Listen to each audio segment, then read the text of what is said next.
Eric, bonjour. Bonjour. Alors, on le sait, vous militez plutôt pour un positionnement assez marqué sur les actions européennes, mais on va s'intéresser tout de même à un phénomène qui a commencé l'année dernière, c'est celui de la grande rotation sectorielle. Parce que pendant de nombreuses années, il suffisait d'être sur des valeurs de croissance, de qualité pour gagner de l'argent, et puis de ne pas toucher aux valeurs bancaires et aux cycliques pour éviter d'en perdre.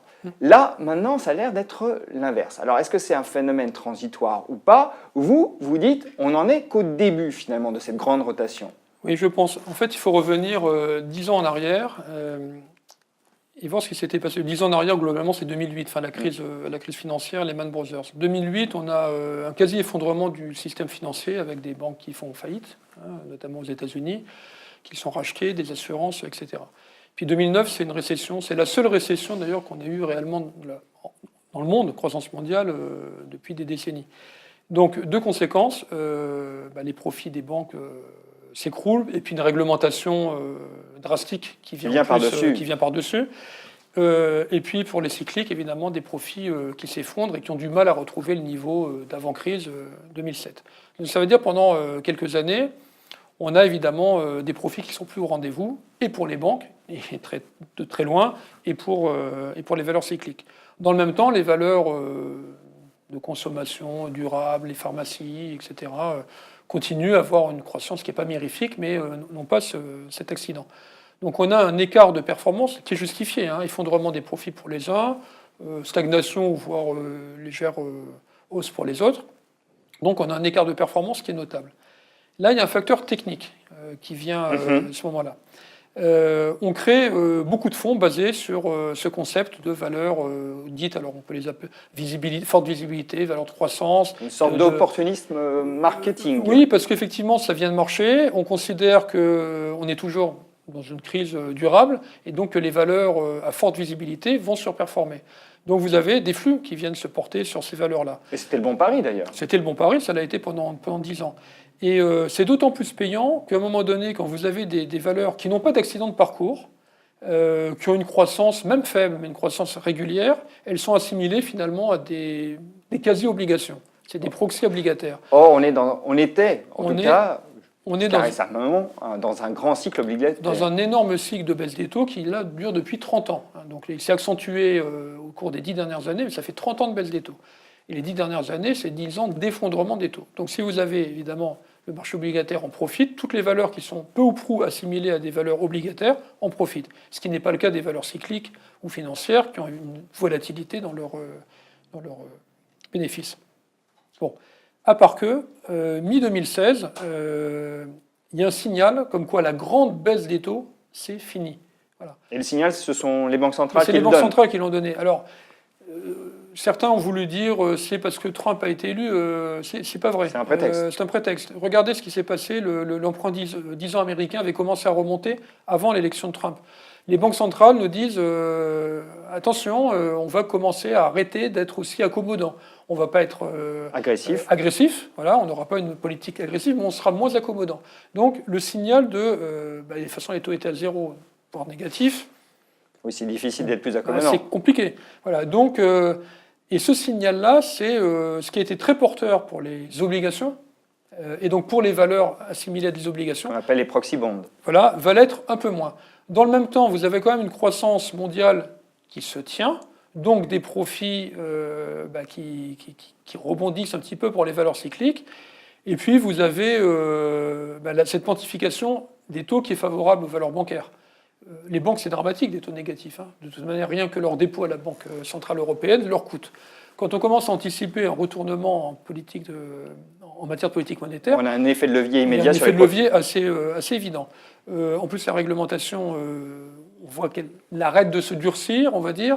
Donc un rebond très fort au deuxième semestre 2016, mais qui est loin de compenser le retard, parce que, encore une fois, les investisseurs n'y croient pas et les flux ne se sont pas encore déplacés. Donc il y a encore de la... Qu'est-ce qui fait que les investisseurs n'y croient pas? Parce que pendant 10 ans, quand vous avez été... c'est le panurgisme, c'est l'habitude, c'est la force de l'habitude 30 ans de baisse des taux, 10 ans de mauvais coups, encore une fois, sur Les banques, il n'y a encore pas longtemps, c'était chaque année un nouveau mauvais coup, une amende. Donc à un moment donné, c'est une espèce de ras-le-bol. On n'a plus confiance. On préfère aller sur une valeur qui ne va pas décevoir, qui va peut-être pas avoir une croissance extraordinaire, Mirifique, oui. mirifique, mais auquel on n'aura pas on n'aura pas de surprise. Il n'y aura pas d'imprévu. Voilà, quand on prend les grandes valeurs françaises que sont L'Oréal, Air Liquide, il y a rarement eu de mauvaises surprises. Donc elles ne sont pas données, mais il n'y a pas de mauvaise surprise. Quand vous avez une certitude sur leur dividende, même s'il n'est pas élevé, et que vous le comparez à des obligations à zéro, vous vous dites ça a une certaine valeur. Voilà. Mais après, si vous avez les taux qui remontent premièrement, cette valeur, l'actualisation des bénéfices est moins favorable. Et puis surtout, vous avez tout le pan des valeurs délaissées qui vont rebondir. Donc, elles ont commencé à le faire au deuxième semestre. Je pense qu'il y a de la poursuite pour 2017. Donc en 2017, il faut être prioritairement, selon vous, sur les bancaires, enfin les financières, et les valeurs cycliques. Oui, alors cyclique, l'auto par exemple. L'auto, parce que... L'auto, c'est pas fini donc. Non, c'est pas fini. Et là aussi, enfin, sur l'auto, on entend les analystes qui considèrent qu'on a vu les plus hauts, qu'on est en haut de cycle, on est en haut de cycle. Là, on vient de battre le record historique des ventes mondiales. Enfin, c'est quelque chose... Voilà, ça c'est palpable. 100 millions à peu près de véhicules vendus dans le monde. Ça va continuer dans toutes les zones, en Chine, en Europe, aux États-Unis. Donc l'auto a aussi devant lui des beaux jours. La techno? La techno également. Alors en Europe, la techno, on en trouve moins. On en trouve moins qu'aux États-Unis. Il n'y a pas les GAFA, Google, Amazon, Facebook, Apple. Apple. Aux États-Unis, elle est très très chère tout de même. Aux États-Unis, c'est cher. Il y a eu des raisons. C'est qu'effectivement, c'est des startups qui ont explosé, qui font des bénéfices. La techno européenne, c'est un petit contingent de valeur, mais que ce soit les services informatiques. Mais là aussi, il y a du potentiel. Alors, on a vu les valeurs qu'il fallait, selon vous, détenir en portefeuille, ou en tout cas les secteurs qu'il fallait avoir au travers de fonds ou pas, ou directement en portefeuille. Quels sont, à contrario, donc, les secteurs avec lesquels il faut prendre quelques distances? Je crois qu'à contrario, c'est les secteurs qui sont sensibles à une remontée des taux d'intérêt. Donc les utilities, les biens de consommation non durables, l'immobilier. Voilà, parce qu'à un moment donné, là, c'est vraiment complètement corrélé au taux d'intérêt. Alors ça, c'est quand on a des actions en direct, mais quand on a des fonds, alors vous parliez des fonds de croissance qui avaient très astucieusement été mis sur le marché pour capter justement l'épargne, et l'épargne y a trouvé son compte, en l'occurrence. Est-ce qu'il faut prendre ses distances vis-à-vis de ces fonds, selon vous? Il faut faire attention à ne pas confondre risque et volatilité. C'est-à-dire que si vous ne sélectionnez des valeurs que sur la volatilité de leur cours de bourse, effectivement, depuis 10 ans, normalement, ça a marché. Si elles n'ont pas été volatiles, c'est qu'il n'y a pas eu d'accident. Donc elles se sont en général appréciées régulièrement. Mais ce n'est pas parce qu'on est peu volatile qu'on n'est pas risqué. Le meilleur exemple, c'est il y a maintenant 17 ans, c'était France Télécom. C'était pas une valeur volatile, elle s'appréciait tous les jours, enfin en 99-2000, tous les jours, 1%, 1%, 1%. Elle n'était pas la seule. Non, tout le secteur technologique, mais de temps en temps, il y avait des valeurs qui étaient introduites en bourse, qui faisaient 30% dans la semaine. France Télécom, c'était régulier, jusqu'à atteindre 220 euros.